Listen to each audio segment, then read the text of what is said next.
Good day, everybody. My name is Denis Collier. I am a registered dietitian. I have a master's degree in kinesiology, and I currently spend all day, every Thursday, teaching sports nutrition in not one, but two different universities.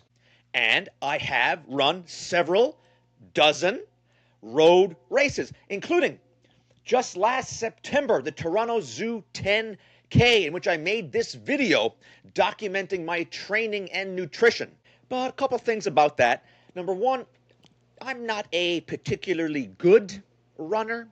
And number two, although a 10K is a long-ish distance race, there are certainly better races that would be more representative of a video about long distance running. And fortunately, very fortunately, we have got a fantastic guest to talk about this. Not only is Rory Linkletter one of the most elite, one of the fittest human specimens walking this earth in the half marathon and marathon distances, but this guy, he really knows his stuff, almost I would say to a scholarly level in terms of the training and the nutrition for long distance running. And so I am thrilled to present this 1 hour and 23-minute conversation with Rory Linkletter. But first, here is his athletic bio. Rory Linkletter represented Canada internationally in the 10,000 meters as well as cross-country before running his first marathon in 2019. He qualified to compete in the marathon at the 2022 and 2023 World Championships, and the following year became an Olympian representing Canada at the Paris Summer Games. His best ever time in the marathon, 2 hours, 6 minutes, 49 seconds. And earlier this year, Rory set the Canadian record in the half marathon, becoming the first Canadian to break 60 minutes for that distance. Rory Linkletter, please tell us where you were born and raised. I was born in Calgary, Alberta, Canada, and I was raised in basically a small town just south of Salt Lake City, Utah. Rory, why long distance running?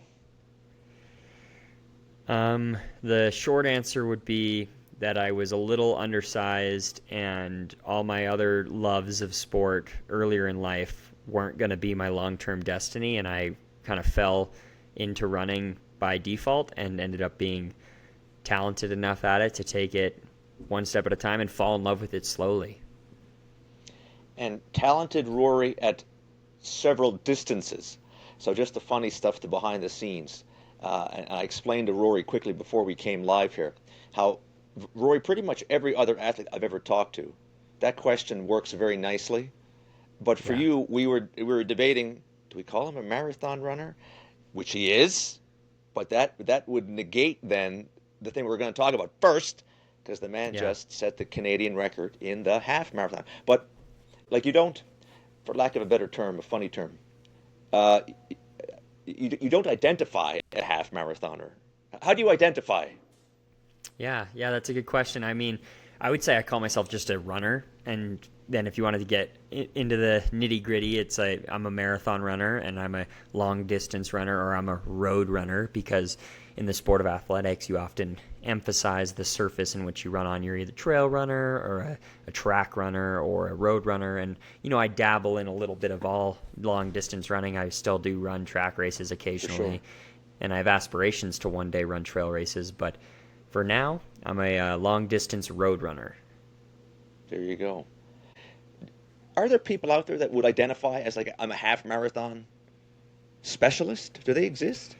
No, mostly not, just because the half marathon isn't an Olympic event. Exactly, so it would be a silly event to hitch your wagon to. There's a little bit less of the Olympic prestige with the half marathon. Although it's grown in popularity, it's probably the most contested road race event in the world, just because you can do more of them. It's a flashy distance. It has a nice name, and people like it. They really like the half marathon. I'd say I am very fond of the half marathon. It's just yeah, my bread isn't buttered in the half as much as it is in the full. Yeah. So, Rory, we are going to get into these differences. The marathon, the half marathon, even the 10K, I think is interesting to distinguish, or maybe even we'll go down even shorter than that because you've got a great time in the mile as well. So we are going to get into all the training. Mm-hmm. But I thought Rory started talking about nutrition. Here I am, a registered dietitian. So let's go through the day, January the 11th, 2026, Houston, Texas. This is when Rory sets the Canadian record in the half marathon. Let's go through this day piece by piece, starting with, Rory, you wake up. What time do you wake up? And what's the first thing you eat? I think I woke up at like around 3:45 because if Houston is a early start, and I like to be up 3 hours prior to gun time. I think that the race started at 6:45 or something, so I want to say 3:45 would be the wake up time. Really? And yeah, is that unusual? That sounds really early. It is early, but they do it for Houston. They do it for a number of reasons. For one, even though it's January, it can be hot. So if you want to negate the opportunity for it to warm up, you start at the butt crack of dawn. So that's what it is. It's like the first 2K of the race, we were still in like first light. Like it was the sun hadn't fully risen yet. So, but yeah, just get up 3 hours before. First thing I do with every morning is grab a cup of coffee. Wake myself up, kind of a ritual. So, coffee first, and how do you take your coffee? The morning of a race, just black, maybe some sugar in it, just to kind of get a little bit of extra carbs in there. But yeah, just black coffee with with maybe a splash of sugar in there, pinch or something. And then yeah, I want to say I had a bagel with that immediately. I'm pretty certain that I had some sort of bread. I want to say it was a bagel. I don't recall it perfectly, but yeah, that's the beginning of the fueling process for the race. Just get something in the gut, kind of where the way I view that is that's kind of like the solid sustenance that I'm going to put in before I start putting in the things that are like more race fuel oriented, because some of those they need, like I find they respond better with something already in the system. For sure. Roy, let me go back one step further because I wasn't expecting that such a early wake up time. So how many hours of sleep did you get that night? Maybe 5.5. Is that normal for you, or would you say that you get more than that on a regular night? I get way more than that on a regular basis, but the night before a race, especially marathons and half marathons, you expect that sleep to be compromised, so you just focus on getting good sleep in the days leading up. And at least something we're always told as distance runners is it's not the night before that matters. It's the like days leading up that matter as far as your rest and performance go. So yeah, fairly common at a marathon to not sleep more than 6 hours. That's it, and Houston is one of the extremes because of the early start. Gotcha. And here's another question in balancing your strategy. So you said if you knew you had a bit of a earlier than usual wake up time, was there any thought, Rory, to sleeping in a little bit later and deviating from your normal practice of the 3 hour before nutrition window? No, not at all. Because it's not even about nutrition as much as it is like alertness and being awake long enough to just feel awake, really. Like it's a matter of the process. And yeah, I would say above all else, we want to be in like a rhythm, like your body anticipates what's coming based on like that flow. So even on a normal training day for me, I basically follow the same structure. The 3 hours before a hard workout starts, I'm awake every morning. I usually wake up 2 hours before, like I'll meet for a run. So we meet for a training day with me and my coach and some training partners. I'll wake up 2 hours before we're set to meet.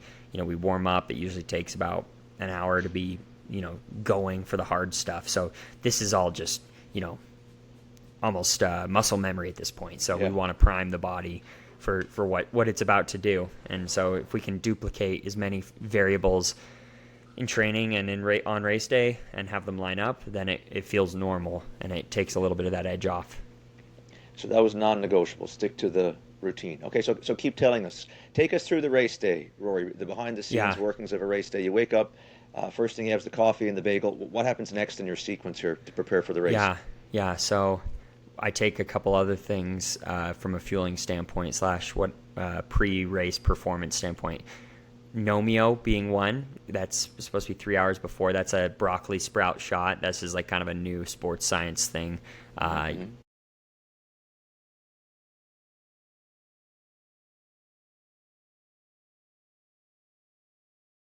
And that's optimized for 2 to 3 hours before race times. I can't remember the exact dosage of broccoli sprouts, but it's a lot. It's an insane amount that they spin into one little mini shot. And it's just like a superfood. They tell you to eat your vegetables when you're a kid. Maybe this is all where it all comes from. There's some magic potency in broccoli. So, well, I don't know, Rory, if you're reading my list of questions here, but we got one coming up related to this. Not broccoli, but anyway, we'll get there. Yeah. Keep going with the Nomeo. What else? Yeah, Nomeo, and then I start grazing on carbs the rest of the morning, whether it be a carb drink. I also took Blanks is my sponsor. They make a sodium bicarbonate pre-workout concoction, which is basically a hydrogel, which it acts as like a buffer for the stomach lining to put the sodium bicarbonate so it doesn't irritate your stomach. Because as you probably know, sodium bicarbonate on its own, if you just took a tablespoon of sodium bicarbonate and ate it, it would disagree with you very quickly in your stomach. So, Rory, the visual I always give my students, I say, raise your hand. Did anyone, when you were a kid, did you make the volcano for your science fair project? And they already know where I'm going with this. I said, what were the components that you used to make the volcano erupt? You had one was sodium bicarbonate, which is basically the supplement that you're ingesting. But the other active agent is vinegar, which is a acid. And when you're doing this hard work and the acids are being created and the bicarb mixes, you get perhaps a unfortunate volcanic eruption in your gastrointestinal tract. That would be the would be the negative side effect. But that is. I was mimicking Rory, going through my list of questions that I had for you about different nutritional things, and that was one that I had on my list: sodium bicarbonate. So you do find that to be a useful thing, even for like a half marathon. We're getting up to a fairly long distance. I guess maybe stereotypically or traditionally, people might guess those things minutes. they're used for like the middle distances. But tell us about your experience in finding sodium bicarbonate to be advantageous in your long distance races. They haven't done a lot of research on the effects of it for super long distance running, but the way I see it from just like a logical flow, like why would this help me perform in a half marathon, is twofold, right? Like I can just be simple. Like the way that I'm ingesting it is basically a huge hit of sodium. It's mostly sodium, a lot of salt. So top off your salt stores for one. Two, I'm taking it with a hydrogel, which is rich in carbohydrates, so a little bit extra carbohydrate loading, which we need that fuel and glycogen storage for even an hour-long race. You're not going to run out of fuel usually in an hour race, but you still want to have a lot of gas in the tank. And then the other component, and this is the primary purpose of sodium bicarbonate for middle distance running, is to buffer lactate. It raises, I want to say, like the pH level of your blood, like it helps buffer that. And although the number one limiting factor of a half marathon is not lactic acid buildup, it is building, right? Like the 1 hour all out effort is you're basically at the very edge of lactate buffering. So the way I see it is, in a race, if you were running it perfectly, you wouldn't have any use for sodium bicarbonate, because you're going to be running at a threshold in which lactate is not being produced too rapidly for you to clear. But we are not perfect. We are not in a lab. There are things that are going to spike our lactate throughout the race. Fast start, boom, lactate spike. Can we buffer that, keep it low?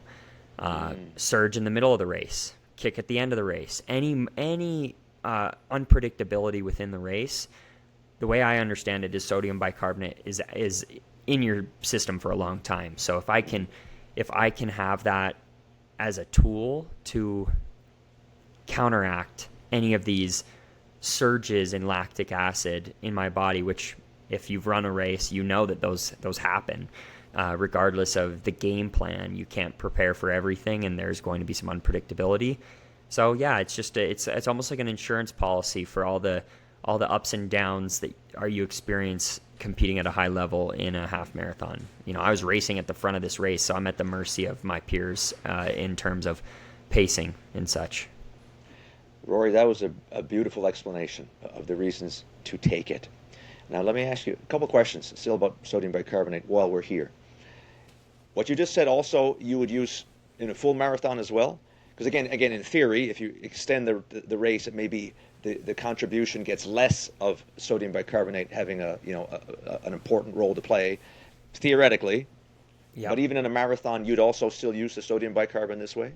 So I haven't yet, but that is something I want to do going forward. Especially, I'm training for the Boston Marathon at the moment. Boston is notorious for its hills, and hills are going to spike your lactate. Like you're going to have an increase in effort to keep pace and keep up on big hills, right? And Boston, late in the race, when you're fatigued, you're going to get those spikes in lactate for sure. So I think it's within reason to believe that it could be a performance enhancer to take sodium bicarbonate before, say, the Boston Marathon. Especially, again, running up at the front, you're at the mercy of the surges of the pack, and you've got to be willing to take the blows as they come. So I have yet to do this, but this is something I'm training my gut and my body to do in the hopes of being able to have this be a tool at my disposal on race day. Once again, Rory, you and I are on the same page, because that was exactly what I was going to ask you next. One of the other, I guess, coaching points about using sodium bicarb is to basically, it wouldn't be the greatest idea to show up on the day of a race and say, hey, let's try the sodium bicarbonate. Yeah. Because you haven't, as you say, trained the gut. Yeah. So during your training runs, you're training the gut by experimenting with sodium bicarb during the training runs? Yeah. Not all the time. For one, I don't think it's necessary to load that much sodium into the body as frequently as I could. I could, in theory, justify using this multiple times a week, but I don't feel the need. I feel like it's one of those where it's like every once in a while, let's go through the process of practicing the race day rituals and seeing how the body responds. And what I've learned with sodium bicarbonate as a supplement is that there is an execution and a timing and a rigidity that you have to follow in order to give yourself the best chance of not having what we in the industry call the bicarb blowout, which is where you don't time it right or you don't execute it well. And that's why I haven't done it in a marathon yet, is just there's too much GI distress in general in a marathon. It's a long race, so I don't want to add a variable that could cause an implosion of sorts. And yeah, I just think that I've now gotten really comfortable with bicarbonate as a supplement, and I've gotten really comfortable with fueling for the marathon in general, that I'm inching closer towards the willingness to test this in the full distance. Very interesting. Very interesting. And this, as one last point, as we leave bicarb, I don't think we mentioned yet, Rory, if you had to sprint to the end, if that situation ever arose, that might be a use where you need to negate. Which I have. I've had to sprint at the end of marathons and halves for sure. See, so there you go. Anything to negate the negative effects of the hydrogen ions in that situation might be a performance enhancer. Yeah. All right, let's keep going through your day. I'm very interested to hear how you structure your day, everything about the day. So keep going where we left off there. Next on the list of things you might eat or things you might do, just keep taking us through the day of the half marathon when you set the Canadian record. We have to head over to the start line. We were at the hotel, which is probably a 10-minute bus ride to the start line. On the way to the start line, I probably was sipping on my high carb drink mix, just kind of nursing it. Again, just trying to keep the engine as topped off in fluids and carbs as possible. I should add, after I take bicarbonate, it is recommended to have 500 to 750 milliliters of just water. So as just kind of pump that into the system. So I did that after sodium bicarb. Then we're heading to the race and I'm having carbs as I'm kind of on my way over there. I think I had a granola bar as well. That's basically a glorified Rice Krispie treat. It's just carbs, right? It's a solid Tasty. form of carbs. Yeah. Yeah. And then once I'm there, it's about time to start thinking about warming up. So we go to the bathroom, we go through our processes, get ready for a warm up. I will usually take caffeinated gel post warm up. So I think I took 200 milligrams of caffeine with some I want to say taurine or theanine was in it. Yeah. Whatever is like the nootropic of sort to kind of like help with mental clarity, focus, and the ability to like exert ourselves. So that's the post warm up gel that I took, and then honestly like head over to the start line. Race starts and my fueling's done. I don't fuel during a half marathon because it's just too intense of a race and too short for me to worry about it. Fantastic. My students are going to love that. A couple questions though. Do you have, and whatever you said, I'd be fascinated to hear. It could go either way. Rory, do you have a target number of carbs? So you say in a good day, you have a 3-hour window between you waking up and the race starting. Is it an actual number of grams of carbs that you're aiming towards, or is it more, how do I say, more intuitive? Like you're just going to eat this food and that food, and what do you do? In a marathon, I'm hitting numbers during the race, right? Like I'm aiming for a number of grams of carbs per hour. On the load up phase, before the race, I'm more intuitive, right? Like it's more like the thought process is more focused on trying to just get as much as I can, while like also acknowledging the real factors of like pre-race nerves and where the stomach is. And I've obviously loaded, like I've eaten well the days leading up to try to be top. Again, I keep using this term, topped off, and that's the idea. Is like my whole goal is to start the race with a absolutely full tank. You don't go on a road trip with a quarter tank of gas because you don't want to stop, an hour or 2 hours into your road trip. You want to have the full tank and be able to press on and have as little stops as possible. So that's the way I view the fueling pre-race. And so I have like little things that are non-negotiables that I don't ever skip, which is the breakfast, that like the bagel in this case, and I don't know how many grams of carbs were in that bagel I ate. And I have the gel post warm up that's non-negotiable, and I have a bottle full of carb drink that I probably finish 50 to 75% of. So between those three things, I'm probably consuming upwards of 100 grams of carbs in the morning, maybe 75 to 100. Yeah, and that's pretty standard. Gotcha. Many of my students are kinesiology majors. I have a whole class, Roy, of kinesiology people. They'd be interested to know, what do you do in the warm-up? Yeah, I do, depending on the distance. So for a half marathon, I did roughly a 5K jog warm-up, where the first 3K would be really, really like easy by my terms, like probably 5 minute per K starting, and then working it down a little bit.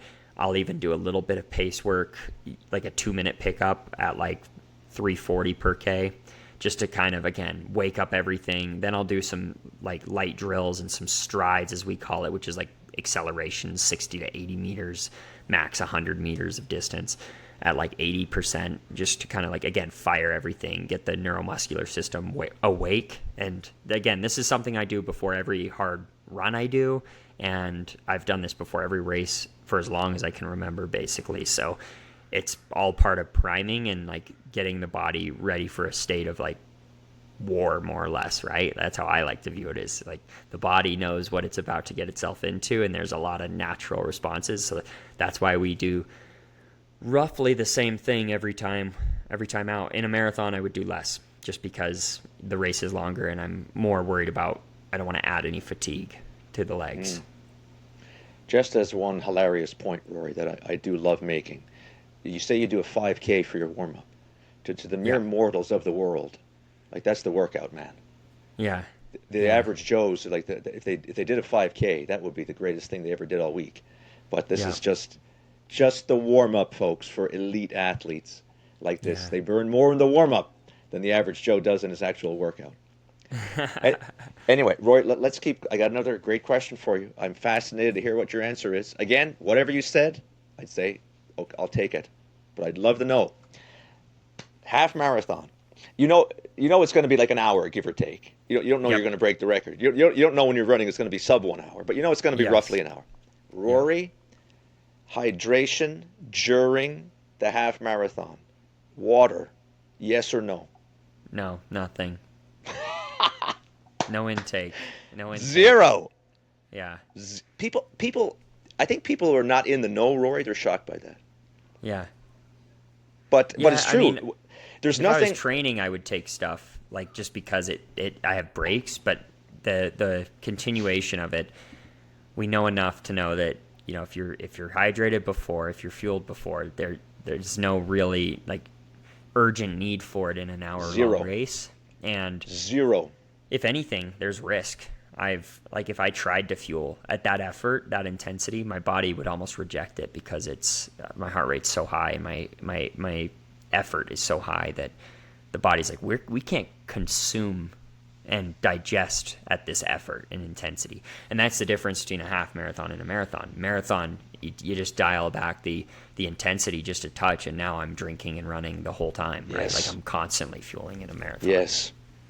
But not the half. And I do think people they think a half marathon and there's no hydration. But Roy, again, like you point out, what negative could go wrong in 1 hour? You can't. There's no no one's advising don't drink, like don't deliberately try to get yourself dehydrated in the days or Yeah. hours beforehand. But Yep. we're compelled, Rory, by evolutionary biology to drink. So Yep. if you show up in a fairly what they would call a euhydrated state, you heard it here, folks. This is the Canadian record holder. 1 hour, plow through as fast Yep. as you can. Yep. Would you even be tempted, Roy, to grab a cup of water and throw it on your face to feel better? Would that even cross your If mind? it was hot, if it was warm, if it was objectively like warm, there's like that perceived cooling effect that would be worth it. And but not if it's ideal conditions, which it was in Houston. It was probably 6 to 8 degrees, so not worth like that wouldn't have caused any relief really. I was comfortable, so if it's hot, I definitely would, but not if it's ideal. Fascinating. Okay, so you've taken us through. I guess the last thing we'll say before we leave the half marathon, I guess, Rory, we'll give you the softball question. What did it feel like? So you crossed the line and you say, "Oh, that was the Canadian record." Talk about the whole experience of doing that. I mean, obviously, a lot of joy and elation comes along with hitting a goal that I had set for myself years back. Just I remember I ran my first half marathon ever, also in Houston. It was 6 years prior to this most recent one, so in 2020, and I had a really solid debut in the half marathon, and I thought to myself that day, one day I think I could be a sub 60-minute half marathon runner. But at that point, it was still more than it was a dream. It was a lofty goal that I had a lot of steps before I was going to be ready for that. So, and then, as time went on and the Canadian record was lowered a few times in the last 6 years, I held it at one point in 2022, and then it was lowered again, and it got all the way down to 60 minutes and 18 seconds. That's what it was going into Houston this year. So no Canadian had yet broken the 1 hour mark. And I really valued the idea of being the first because records fall. Rightly so. Someone will break an hour again, but no one will be the first one to do it, right? So that's where the special, I'm really proud that you can't tell the history of the Canadian half marathon without saying first person to break an hour. So Rory that was Linkletter. special, and in our sport, we love barriers like that. Like the illustrious 2 hour marathon is something that people have talked about for at least the last 5-10 years a lot because it's become closer and closer to possible. And nobody's done it legally. We have one guy that Eliud Kipchoge, the former world record holder, who did it in a illegally paced and aided race where he had people jumping in and out to help him and all of the advantages possible in terms of drafting, but never in a legally sanctioned race has anyone done it. So can at least say for now I've done something like this that is on par with that world-class performance time and pace. Can Congratulations. Well earned for sure. All Thank right, so you. we'll put the half marathon to bed for a moment, and let's keep talking about some nutritional things, Roy. But let's extend now to your other your bread and butter, the marathon, Hmm. and let's talk about some differences that Yeah. arise, nutritionally speaking, if you're going to do the full marathon distance. Yeah. Yeah. So the biggest thing is, like, if we start before the race, I would probably just say I place a larger emphasis on the carbo load.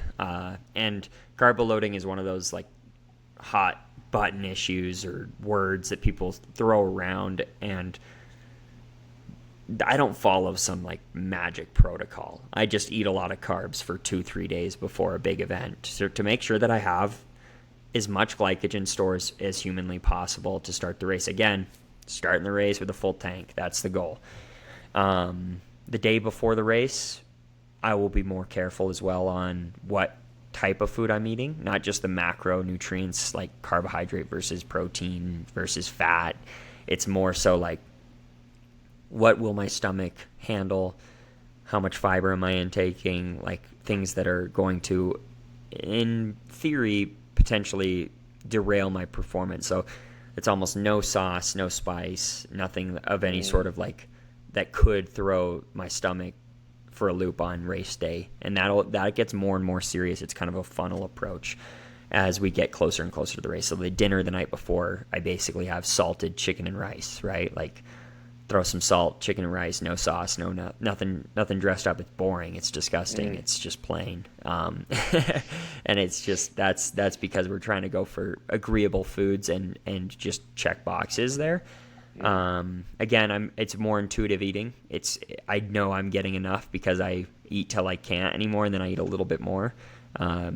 It feels counterintuitive, but I think that in my experience, when I am able to consume more, I generally have really strong races. So I'm a believer in it, but it is more for me an art than a science because I'm not measuring out my carbohydrates with a food scale, and I'm not checking that, but I am intuitively eating and following like a logical, like, hey, we're going carb heavy, and it's getting more and more carb heavy as we get closer and closer.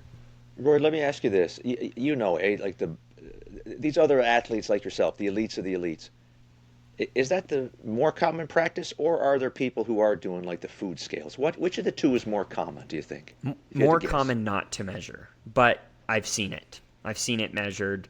I think that the drawback is it makes it more pass fail. Like you have these clear targets, and then you create a little bit of anxiety about what you're trying to do, rather than just acknowledging that.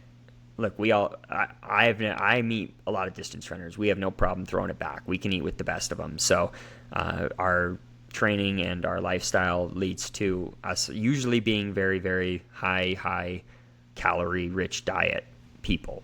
We just have to sustain it. I have a huge appetite, so it's not that hard to make sure we're being logical here. I feel like it can border on like that fear of almost becoming obsessive compulsive, or maybe getting disordered with our eating leading up, man. rather than having a good relationship with, let's just follow the gut and be ready to go.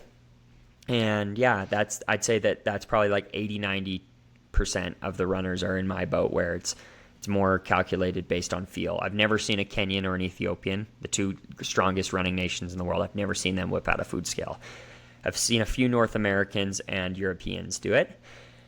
But again, even then, pretty rare. So Great stuff.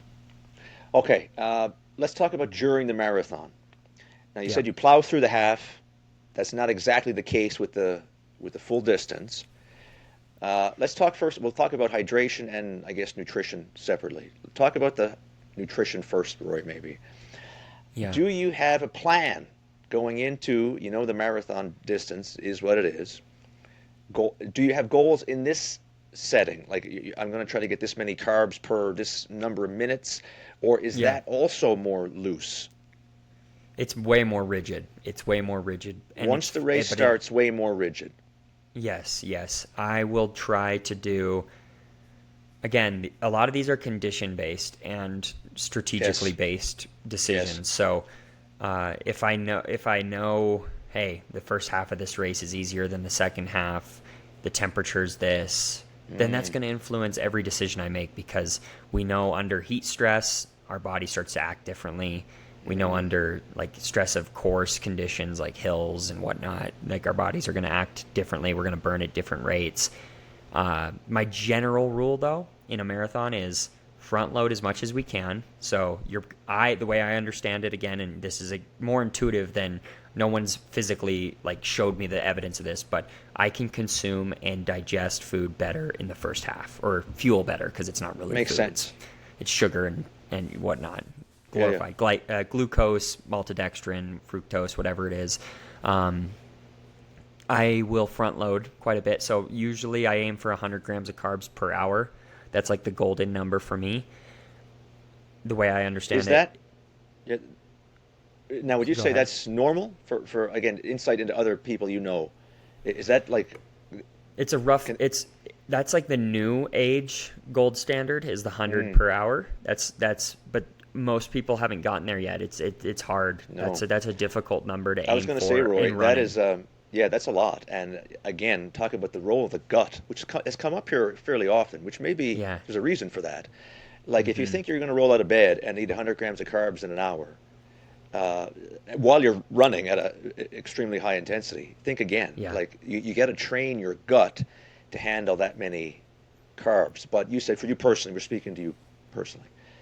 Yeah, Your number is I would 100 now. consider myself a strong fueler. Like I have a good tough gut.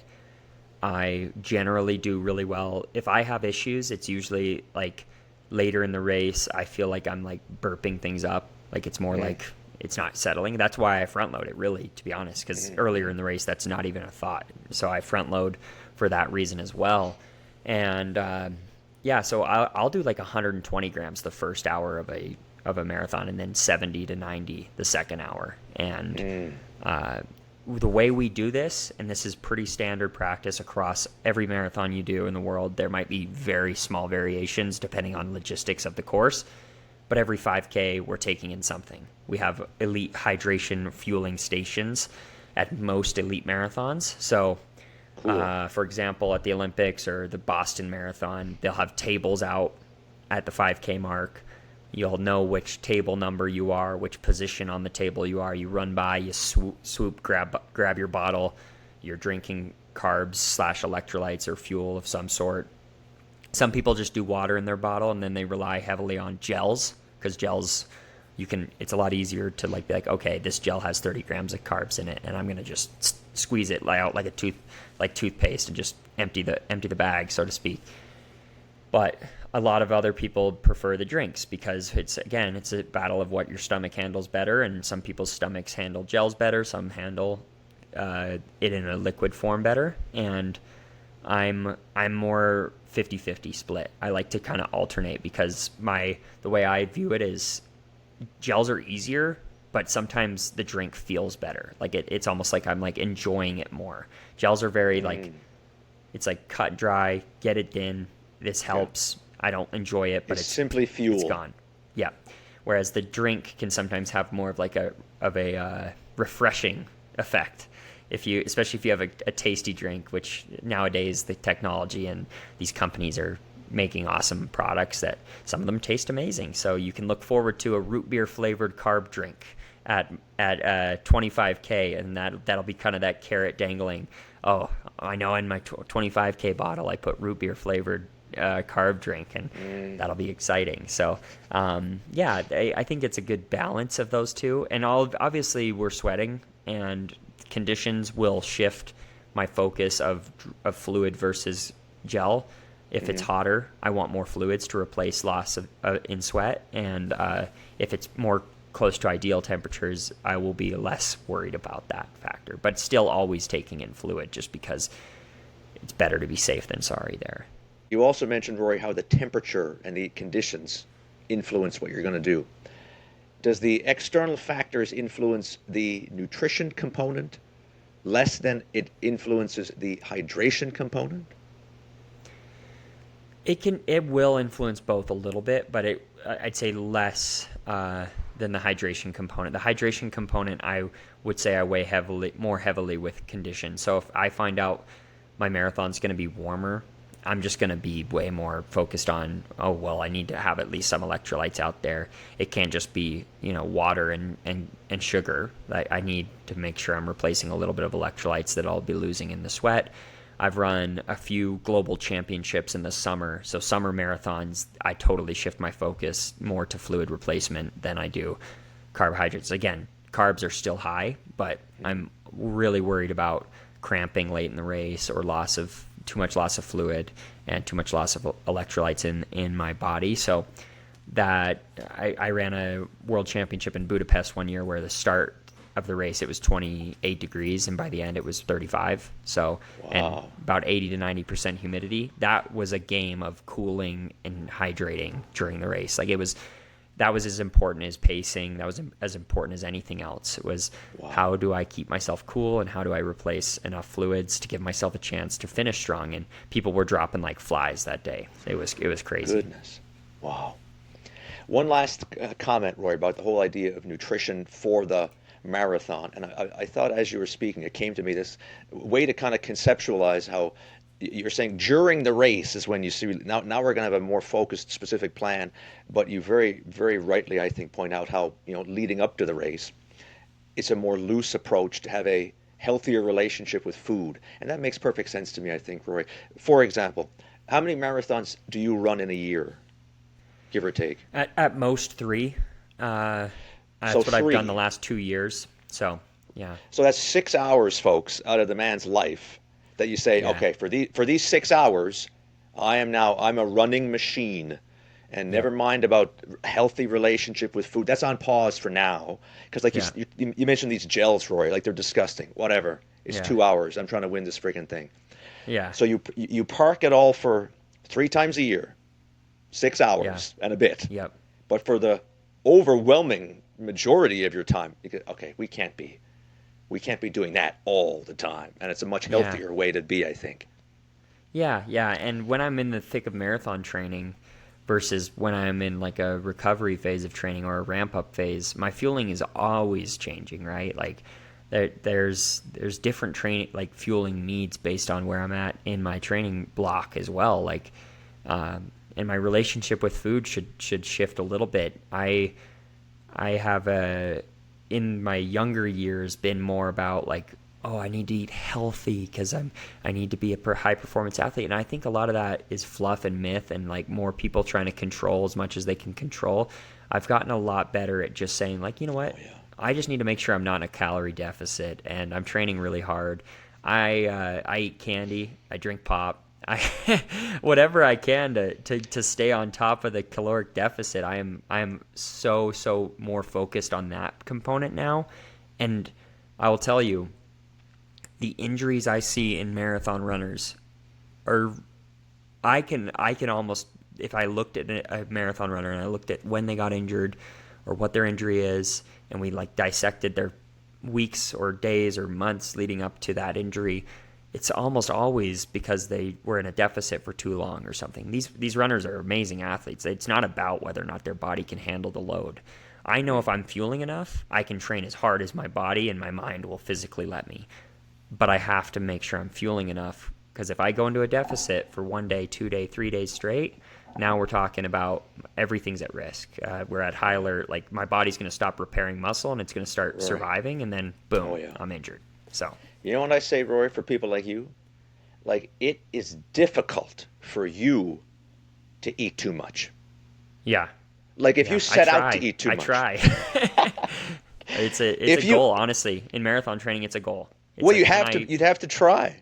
Yeah. Like, you have to really make an effort, because the number of, and we're going to get into that. That's next on my list here. We're going to talk about the training. Wait till you hear, folks, the number of miles that he puts in. I don't know, but I'm waiting to ask you. I can't wait to hear about the training. So we'll get to all there, and it backs up exactly what you're saying. But before we get there, I got to check off 2 more boxes, Roy, for nutrition. Okay. In the world of supplements, just a quick answer. Do you use them or no? Do you have any insight about these things? Creatine. Creatine, yes. That is one of the only supplements I use, and I don't use it regularly. I cycle it a little bit, and it's really, for me personally, it's more about like, can I get into a good habit of remembering to take it every day?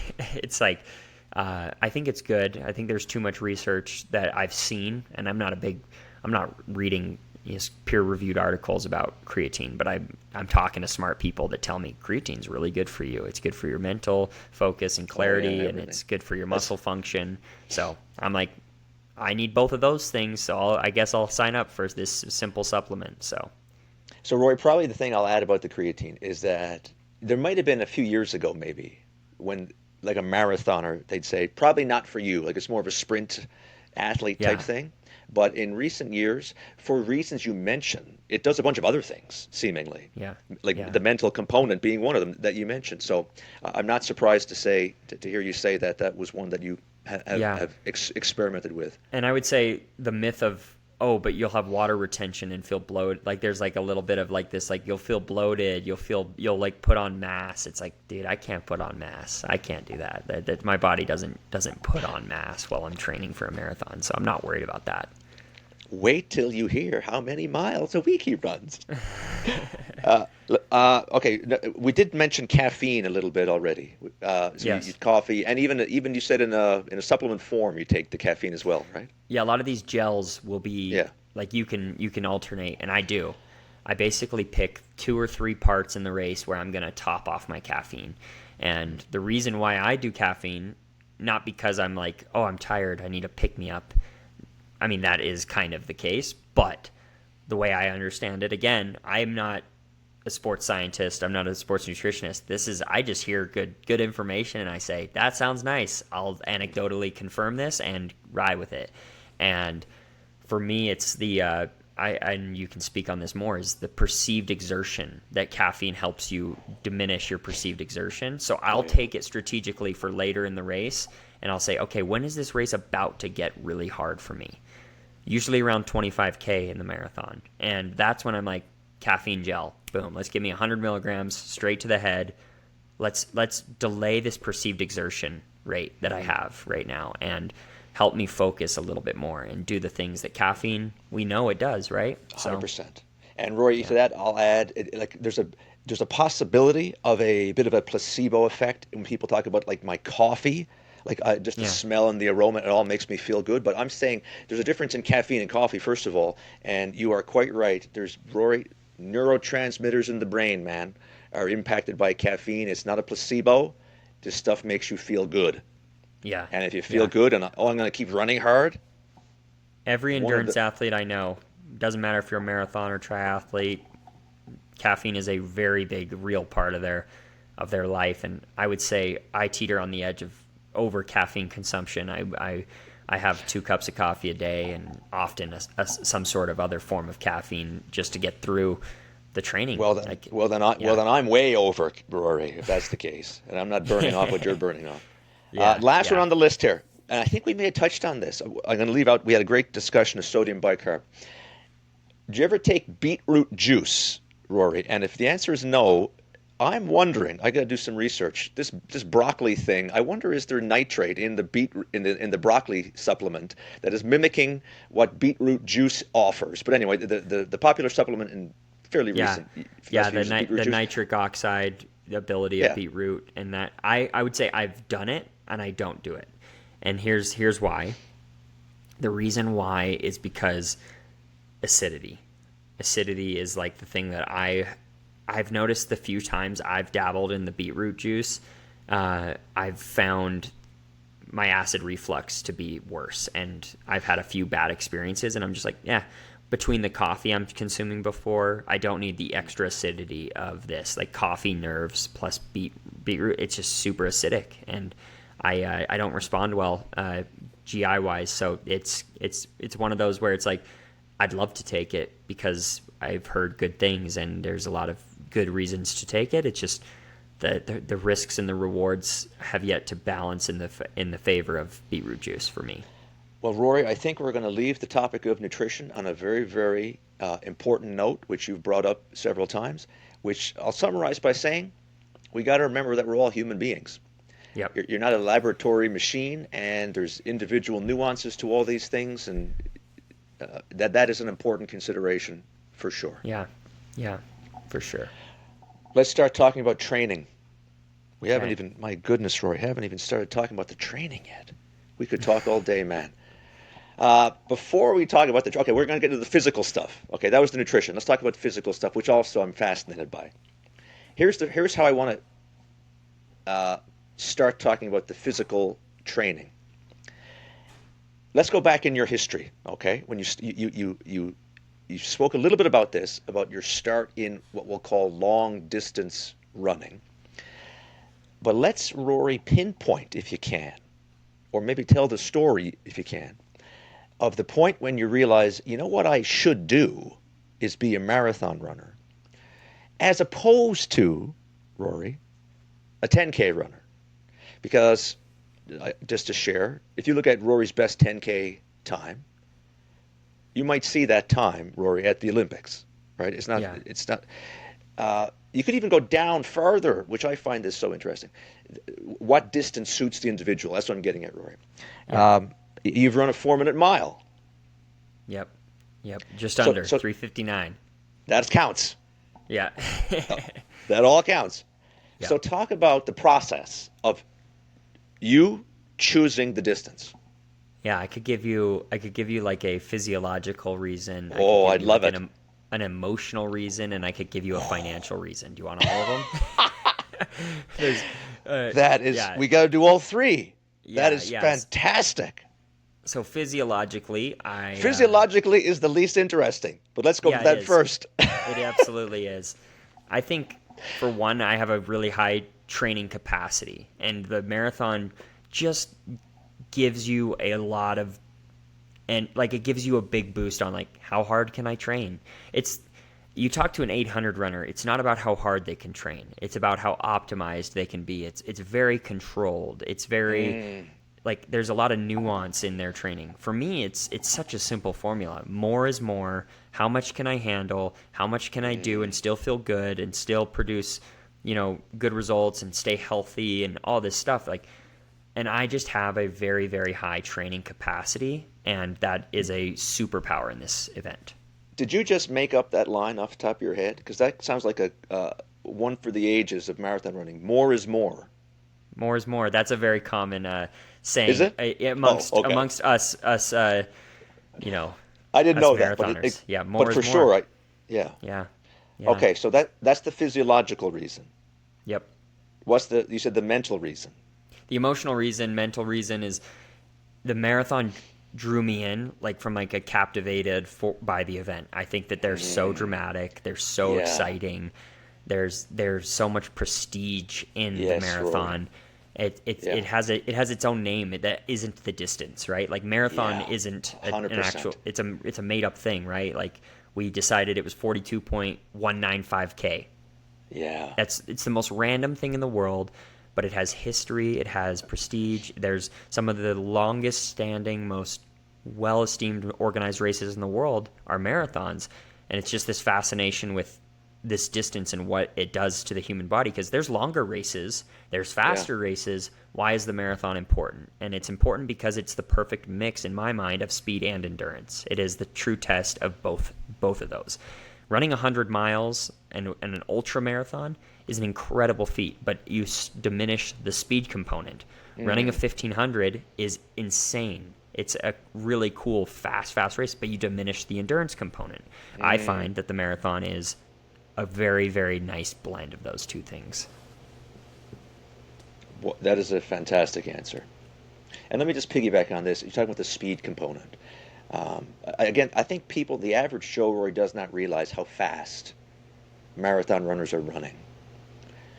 Like to go down these distances, like if you run a 4-minute mile, because that's another pretty what's the word? There's a lot of lore about that too. Yeah, How the mile fast can you run? The mile is an important event for different reasons. I'd say the mile, the 100, and the marathon are the three pillars of running events.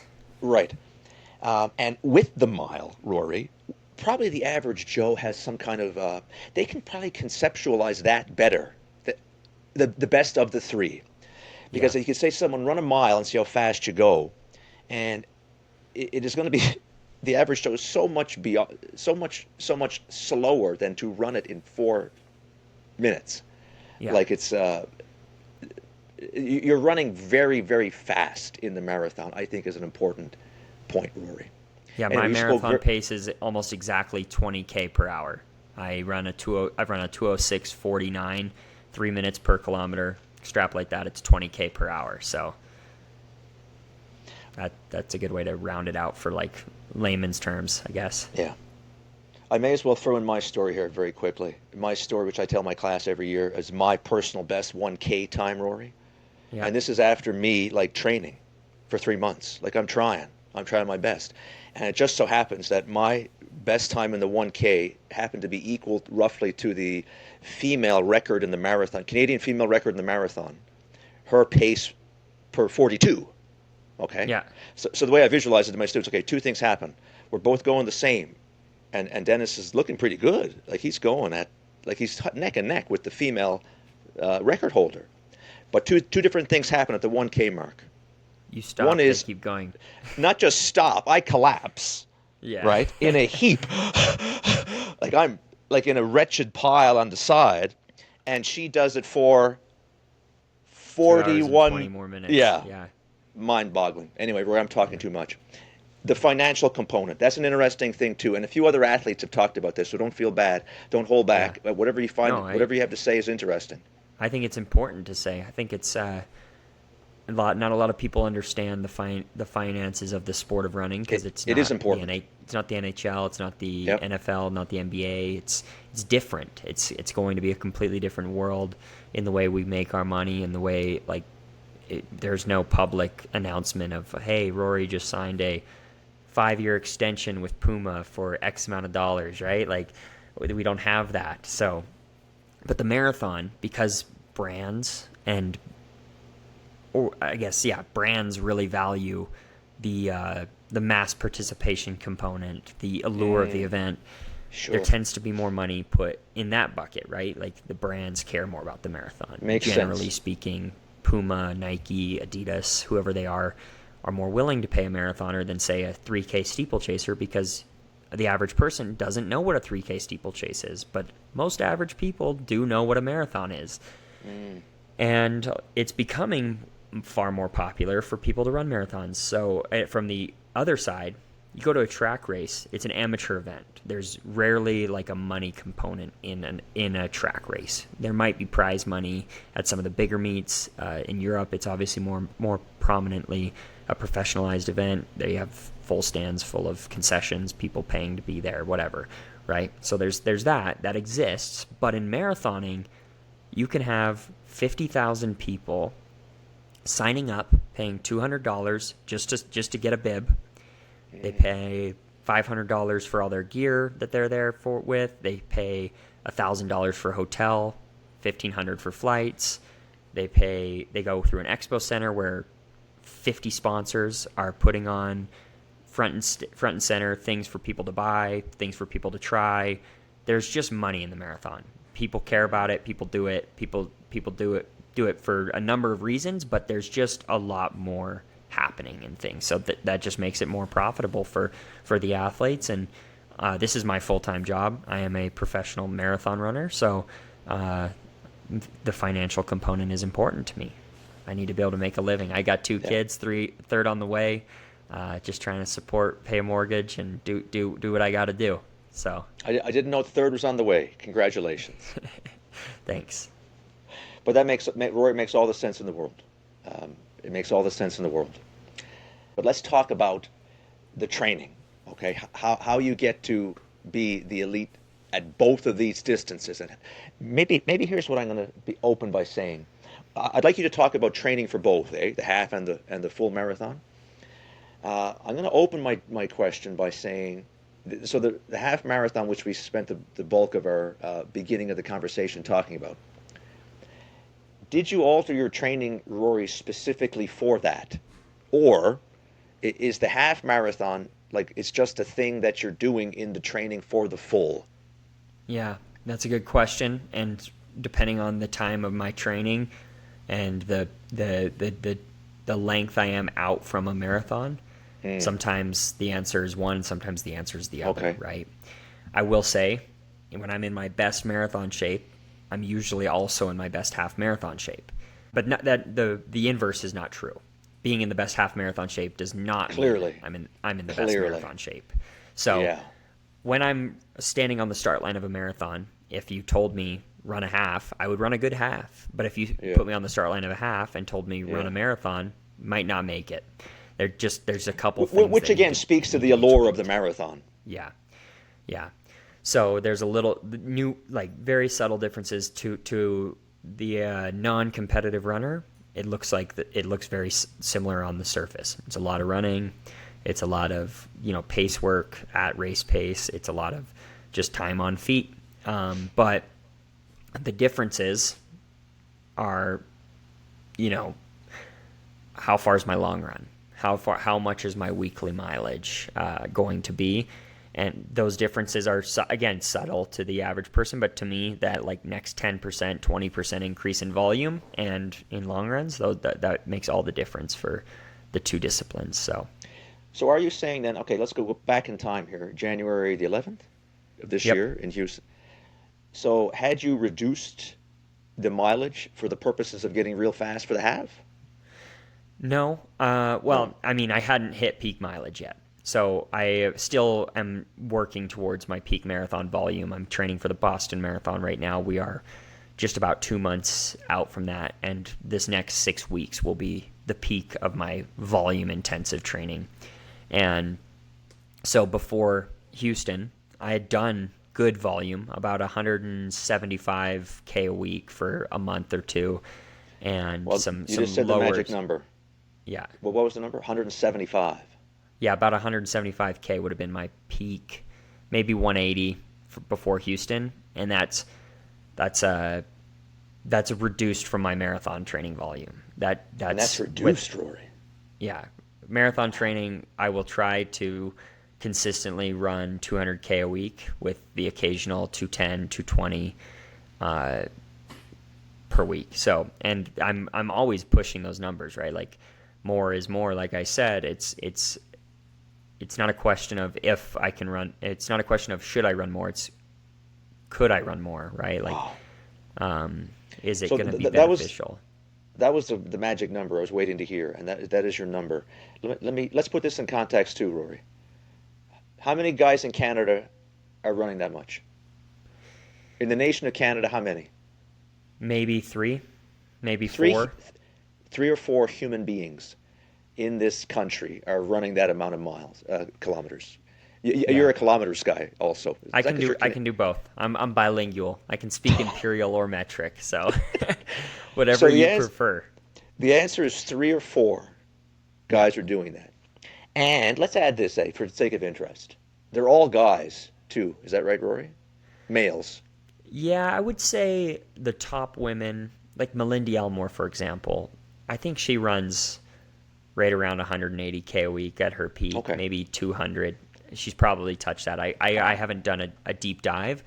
Yeah. I know Leslie Sexton does around 200K a week occasionally, but Natasha Wodak, who you referenced earlier, who is the record holder, she's more like 120, 130K per week max. So interesting. There's an individualistic component of this, like capacity for training is the number one thing. And some people don't need the same amount of volume to get the same results. Sure. And some people will get hurt. So there's a talent component on both sides. It being what's your talent level for how much you can sustain, and what's your talent level for how good can you be with less.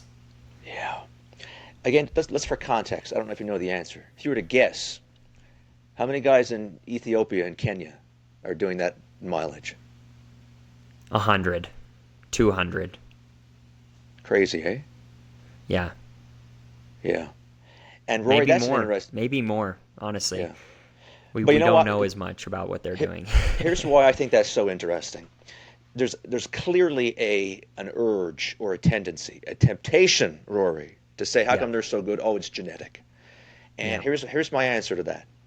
You'd have to be willfully blind if you didn't consider that's a possibility. Yeah. Okay? However, look what you just said. They have a way, way bigger pool also to draw from.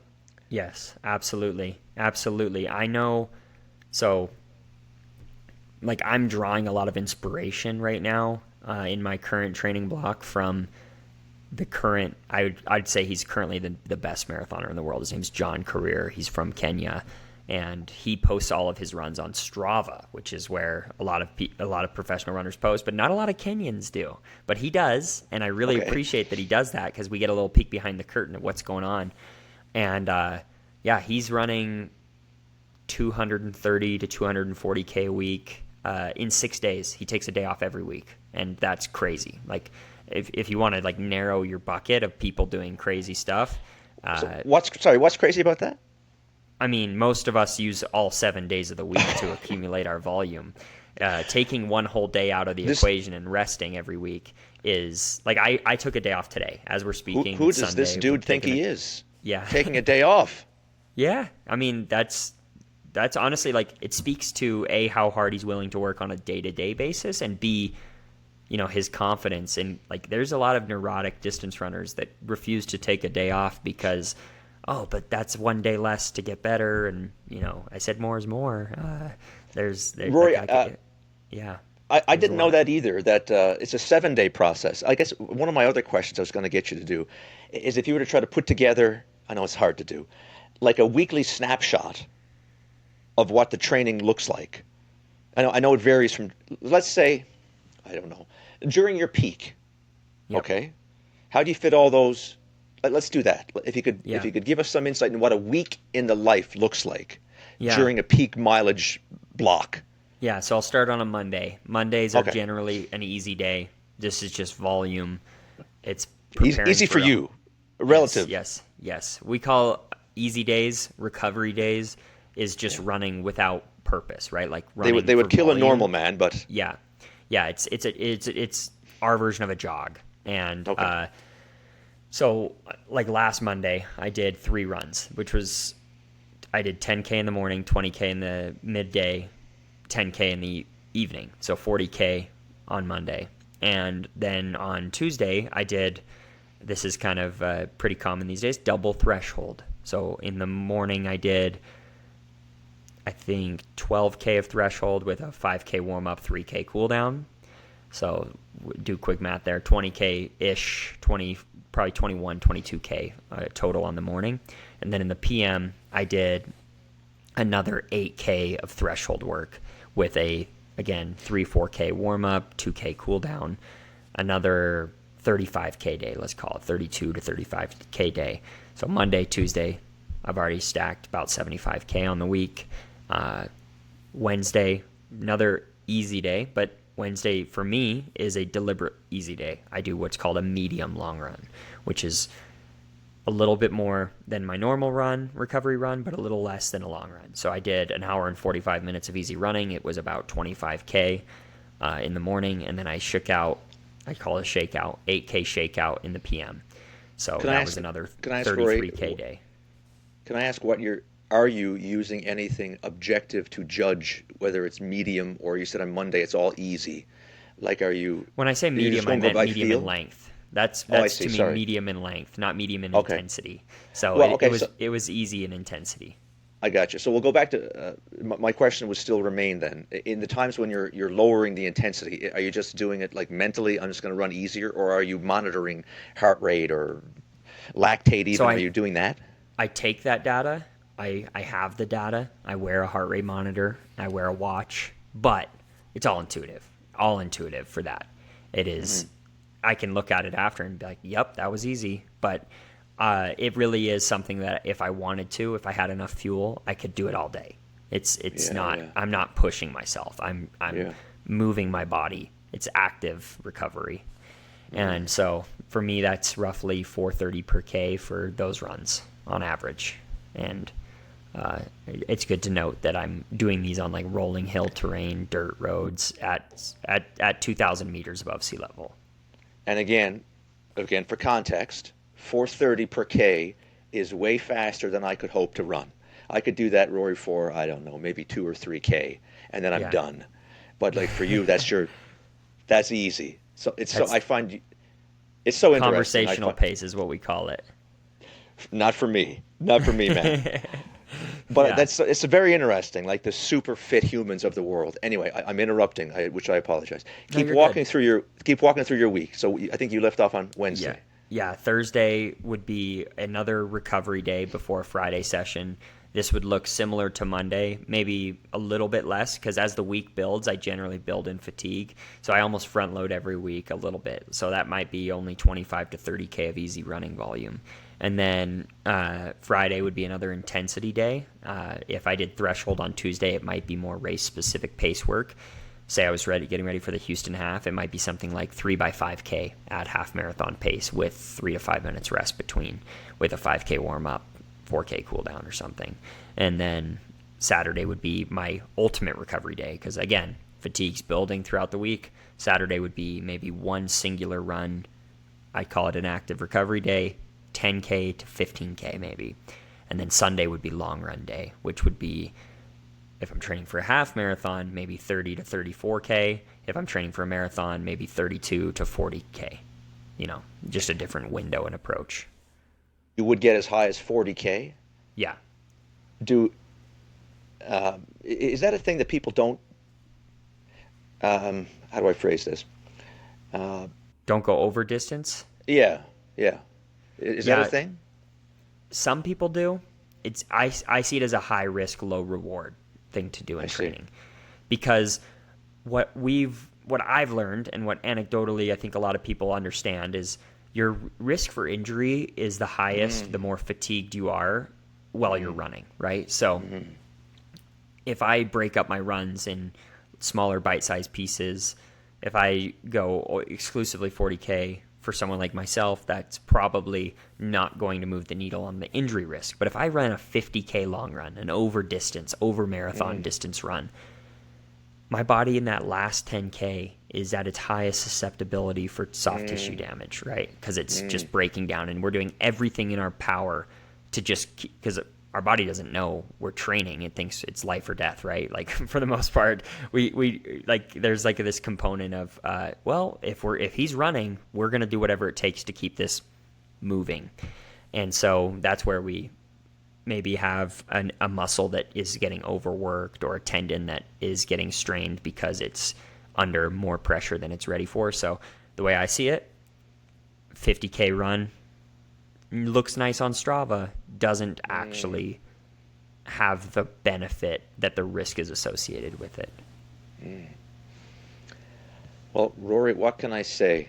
You just gave us the formula, nutrition and training to be an Olympic marathon runner and the fastest Canadian ever at the half. That was in a 1 hour and 15-minute nutshell, Rory. It was fun. So I appreciate your time. But Rory, listen, before we go, do you have a few minutes extra to play? 10 questions with Rory Linkletter. Let's do it. Let's do it. Rory, this is going to be... We can keep learning from you, actually, Rory, about marathons, half marathons, and maybe even life in general, Rory. If we can... I got to read my... do I need my glasses for this? No. I think I'm okay. All right. Here we go. Okay, 10 questions with Rory Linkletter. Thanks for playing, Rory, and thanks for all the great wisdom you just shared with us. We're going to have some more fun, though, before we let you go here today. Rory, this is how chock full that conversation was. We hardly talked about the Olympics. So my first question just in general, best story or memory from competing at the Olympic Games?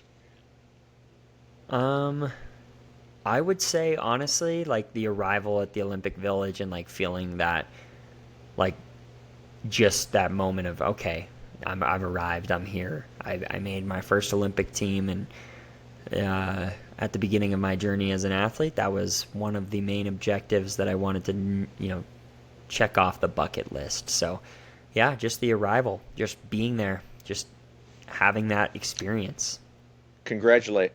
Unbelievable experience. I can only imagine. All right, that was question number 1. like I said, we're going to get to know about Rory, the man, as well here. So question number 2 is more towards that line of questioning. Rory, please tell us, how does a person become a professional hair model?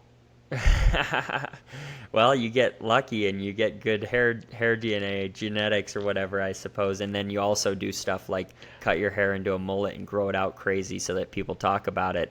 Yeah, I just... Is that how it happened? Seriously? Yeah, that's how it happened. I mean, I just had hair that was people kept talking about, and then some hair product company that I was using and that I was excited to talk to reached out and said, hey, we'd like to formalize some sort of partnership. And I was like, well, that's cool. I would love to, because in running, it's pretty rare to have a endorsement deal with someone outside of the running space. So it was a great honor to become a Modern Mammals sponsored athlete, and that's the name of the company that sells the basically non-invasive shampoo products that I use for my hair. That's how I'll categorize that. Let's do a sub question. Sub 2. Do I potentially have what it takes to be a professional hair model? Don't answer that, Rory. Don't answer that. My hair. I'll just leave you with this. My hair was not always white, man. Yeah, I believe it. It wasn't always white. It would be kind of unique and cool though if it was always that color. There you go. At least I still have hair, Rory. That's what I say. There you go. Hold on to it. All right. Question number 3. Here's the question, Rory. Every single athlete gets answered this. Now we're delving into the physiology. Rory, what's your personal best 1 rep max bench press? I know it in pounds. That's all I can give it to you if that's okay. If that matters. 160 pounds. I did that in college. I haven't bench pressed since college, though. I feel like one day I'd like to bench press my marathon PB, though. So your pounds. Marathon PB. That's a cool idea, too. Yeah. Is that a thing? It's not a thing yet. I think it's a thing amongst the hybrid athlete community, but I don't think very many marathoners that are professional marathoners are doing that. Wow, you're blowing my mind here. I think it'd be cool if I could bench press 206 pounds. I'll get a little faster in the marathon so that I can do. But Rory, 202 pounds maybe one day, or I don't think anybody with a 206 marathon can bench 206. Do you? No, not on the day they do the 206. That's for sure. No. Maybe I can do both of those feats though in separate times in my life. In your life, absolutely, you could. Yes. Yeah. You couldn't. You certainly. But that. You just dropped that in there. You have no idea what a dilemma you set off in my brain here. Yeah. Anyway, that was everyone gets asked that question. Question number 4, more applicable to marathon, but I don't know if you're going to know the answer. Either way, again, I'm interested to see.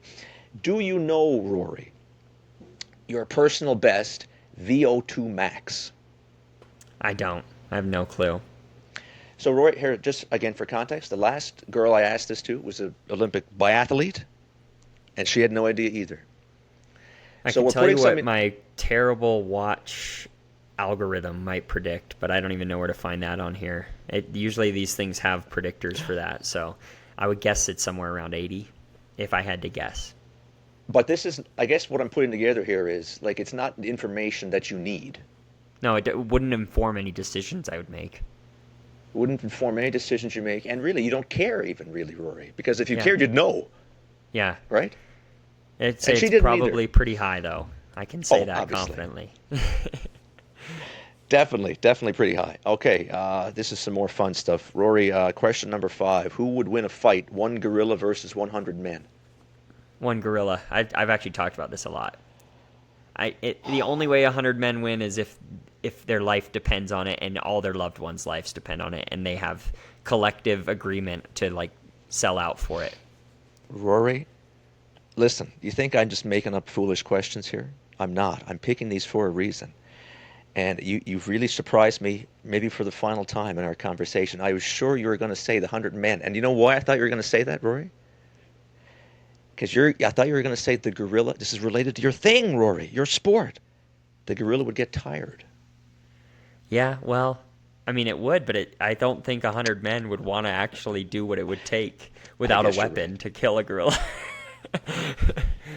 This is why you come here, folks, the high-level philosophical debates.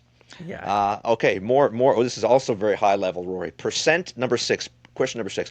Percent of the time during your summer training sessions when you're running with no tarp, no No shirt. tarp. Tarp's off. PM Yeah, runs tarp's only. off. PM runs only. So I have a philosophy Give about me a heat percentage training. of the time. Okay, go. 50-50, but I have a philosophy to piggyback off this. So in the morning, I Okay. overdress. I overdress for heat training, heat adaptation. In the PM, when the sun's at its highest, I underdress for sun exposure because there's a component of heat exhaustion that is like your ability to absorb the sun, right? So I know that dermatologists everywhere are freaking out as I say this, but I purposely, when the sun's at its peak, don't wear a shirt because A, I want to get a nice little tan going, but B, I want to strengthen my ability to absorb the sun. And I think that you can underestimate that component of racing in the heat is like how well do you absorb sun? You think I'm just asking these foolish questions?